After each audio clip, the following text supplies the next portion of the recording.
महुआर लागवला। नित्यानंद जल्दी आ जाओ यार, किधर है? पिया हो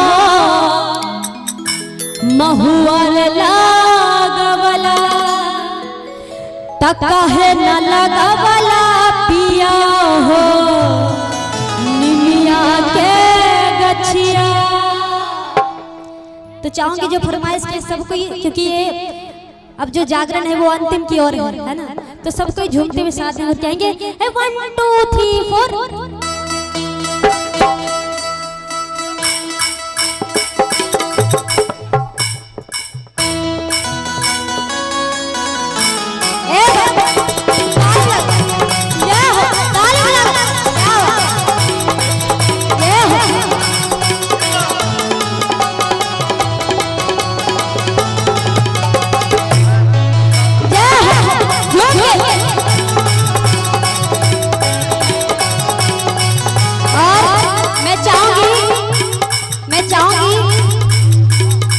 आप लोग सबको एक बार जोरदार जयकारा लगाइए। बोलिए सच्चे दरबार की, बोलिए जय, बोलिए पार्वती मैया की जय। और हमारे जितने भी जो फरमाइश किए हैं वो सबको ही झूमेंगे, है ना।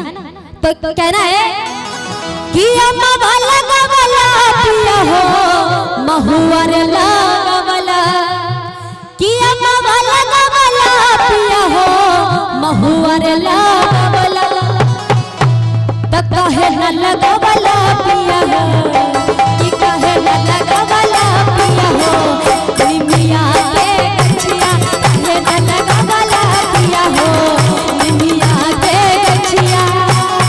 अम्मा वाला गवला पिया हो महुआर लागवला, अम्मा वाला गवला पिया हो महुआर लागवला, काहे न लगवला पिया हो, ए काहे न लगवला पिया हो निमिया के गछिया, काहे न लगवला पिया हो निमिया के गछिया।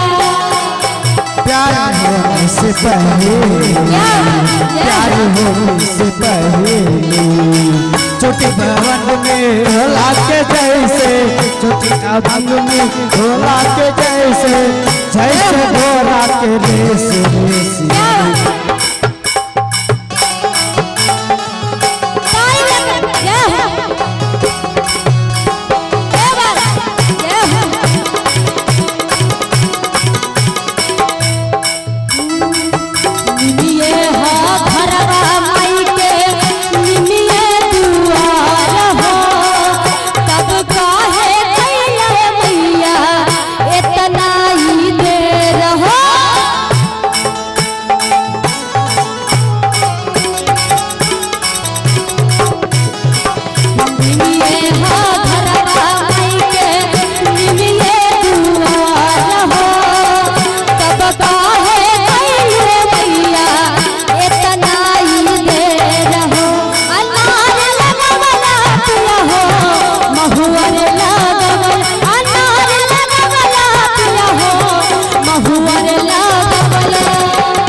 सबको हाथों को उठाकर ताली बजाएंगे, सबको आप लोग भी डालो, सबको डाल लीजिए और ताली बजाकर कहेंगे तकाहे न लगवला पिया हो निमिया के